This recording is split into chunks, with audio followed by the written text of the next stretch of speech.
se levantou e, querendo pôr Jesus em apuros, já chegou a ele e perguntou: Mestre, que devo fazer? Malicioso, né?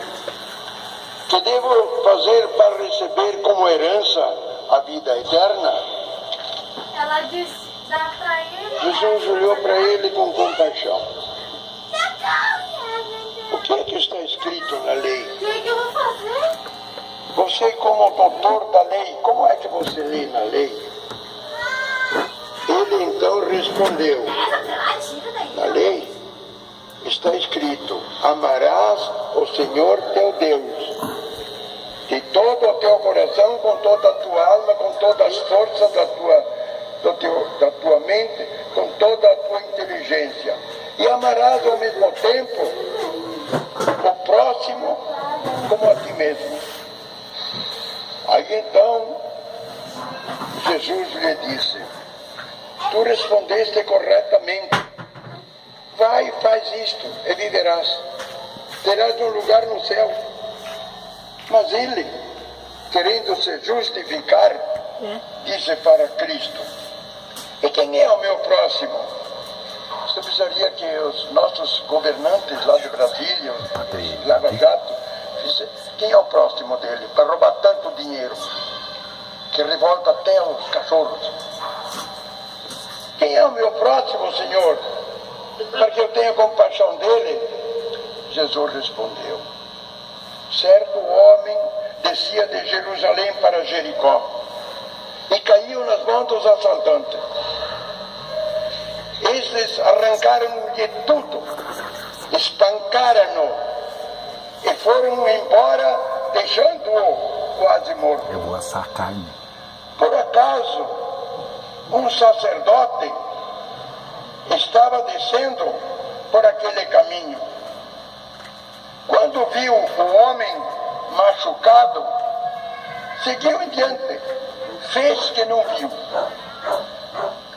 O mesmo aconteceu com outro levita, pessoa que cuidava do templo, as coisas sagradas. Chegou ao lugar, viu o homem e seguiu adiante, para o outro lado. Mas de repente um samaritano, homem humilde, simples, da roça, que estava viajando, chegou perto do ferido, viu e sentiu compaixão dele. Aproximou-se dele e fez curativos, derramou óleo sobre as feridas. Depois colocou o homem ferido sobre seu animal e o levou para uma pensão própria, onde cuidou dele. No dia seguinte, pegou 2 moedas de prata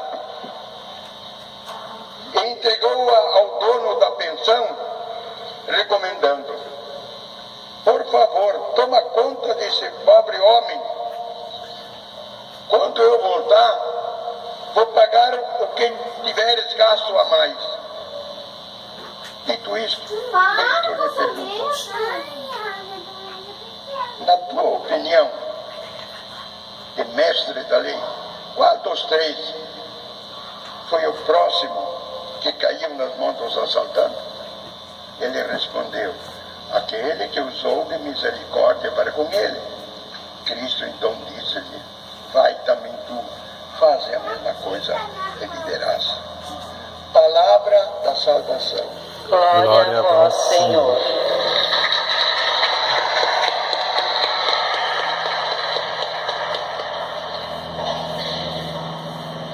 Devo sentar mais um pouco, pesados irmãos.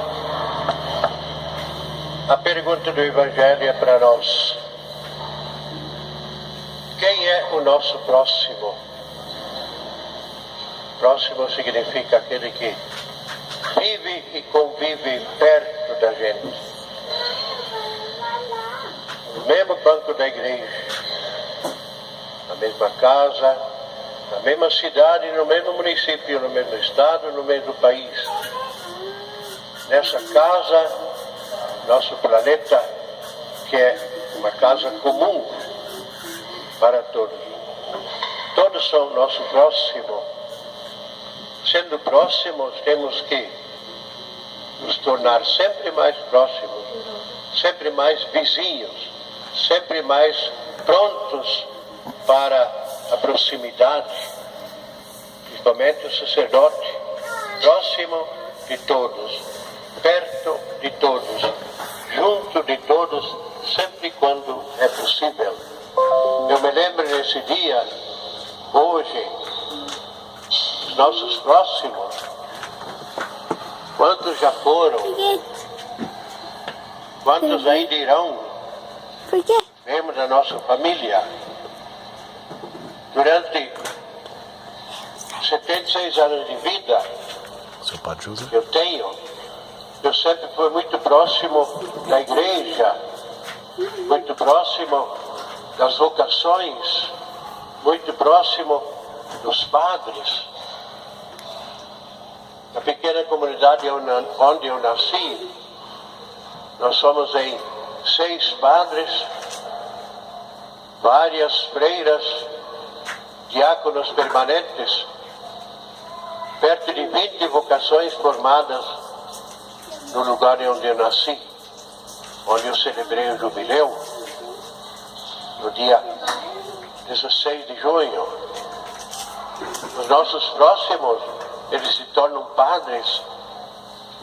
A nossa família Longen, sobrenome meu, nossa, entre religiosos, nós somos mais de 20. Essa pesquisa eu fiz, não está terminada. Nós somos mais de 20 religiosos descendentes de Longen, do lado do pai. Claro que tem outros sobrenomes, mas as mulheres, etc., são Longen, mais de 20 vocações. É de tio, tia, primo, filho de primo e assim por diante. Uma família próxima, ela se aproxima também da igreja e das vocações. Quando o pai foi morar em Taió, tempo do falecido vigário Padre Eduardo, que deu a vida pelo seminário e pelas vocações, hoje em dia, aquela antiga paróquia de Taió, o território, são 4 municípios e 5 paróquias: Salete, Mirim, Taió, Rio do Campo e assim por diante. Dessa antiga paróquia de Taió, os padres têm aproximadamente 100 padres. Esse trabalho eu não fiz todo ainda, estou ainda pesquisando. Mais de 100, aproximadamente 100 padres, fora as freiras e outros vocacionados. Por quê? Havia muito amor pela igreja, muita compreensão pelos padres, muito apoio do pároco. O velho falecido Padre Eduardo deu a vida, deu o cavalo dele, deu a charrete dele de tanto andar e trabalhar pelas vocações. Quase 100 padres. Falecido primo, sobrinho Padre Hilário é nascido em Taió também. A minha paróquia de origem, Luiz Alves, e Massaranduba, são paróquias gêmeas, centenárias agora, próximas. É como Salto e Nova Prata. Era uma região de imigração italiana, polonesa. O livro publicado na época não, faz 3 anos, Vocações, Freiras, Padres e Bispos, são 312, 5 bispos já, 312, tudo filho de colono, todo mundo comendo o mesmo pão, da mesma roça, a mesma escola, a mesma igreja. 2 centros de imigração italiana, polonesa e alemã, 308 vocações. Tudo isso me encheu de esperança no meu ministério. Quando entrei no seminário, eu estava começando 12 anos. Piazinho de casa, calça curta. Fui para o seminário. Fiquei até hoje aqui. Eu duvido que um piá de 12 anos fique num seminário nas condições daquela época. Eu passei em 9 seminários, ou como estudante ou como professor. Eu tenho um grande número de alunos padres, bispos padres, alunos que são bispos, colegas de curso, colegas de seminário que são bispos. Por ocasião do meu jubileu em Joinville, eu tinha convidado mais de 100 padres para concelebrar. 6, 8 bispos. Claro que nem todo mundo pode vir. Por que isso? O presbitério, o episcopado, ele sustenta o nosso ministério. Nós somos padres para a igreja, para uma diocese, para um presbitério diocesano.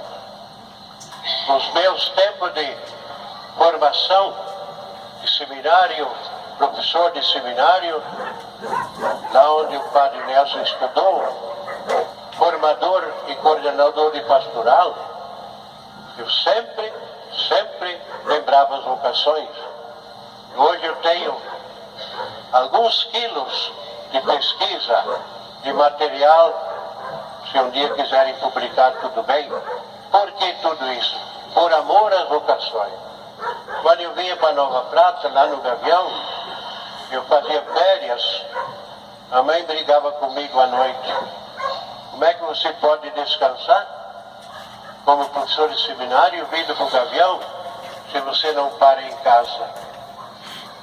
Todo mundo, padre, venha benzer a vaca, venha benzer o feijão colhido, venha benzer a roça, venha benzer.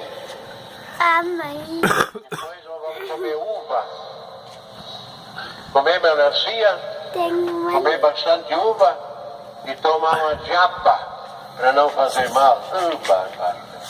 Chegava em casa de noite, sujo e cansado, porque todo mundo queria a bênção do padre e do feijão. Como é que é? Melancia e uva faz mal?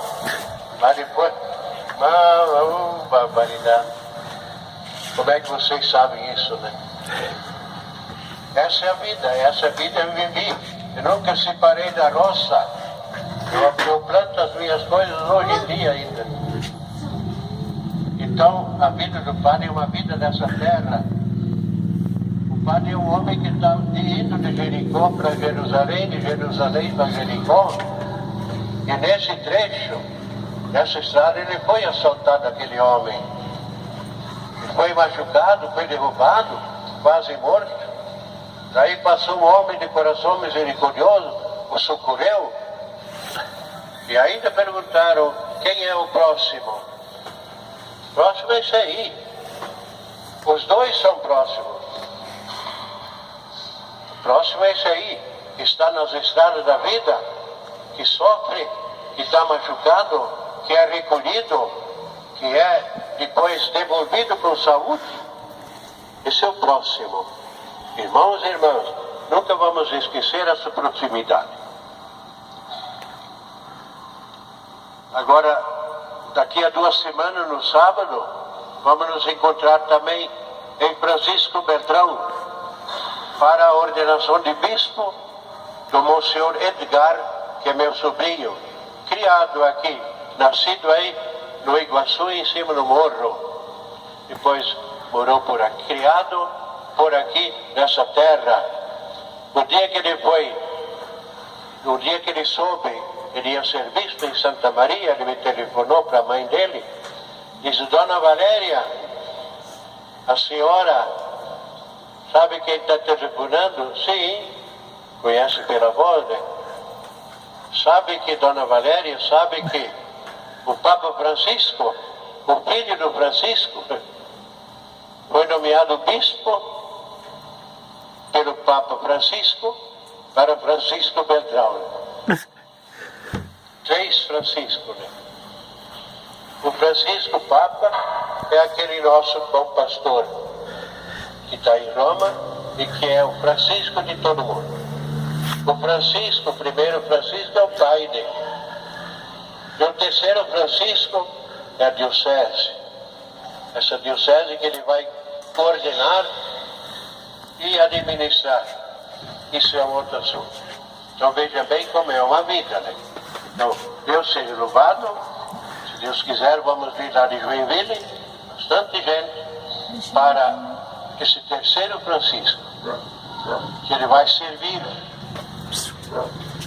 e vai lembrar o primeiro Francisco, que é o pai. Meu cunhado não pode vir porque ele está com muita dificuldade de andar. Mas lá em Francisco Beltrão ele vai vir, né? E depois o Francisco do meio, que é o Papa. Em obediência ao Papa, o padre assume, aceita serviço para servir a igreja onde ele for chamado. E para ele facilitou porque ele é daqui. Em grande parte ele tem um conhecimento. Tem paróquias dos palutinos aqui na diocese. Então, por tudo isso, eu estou falando isso.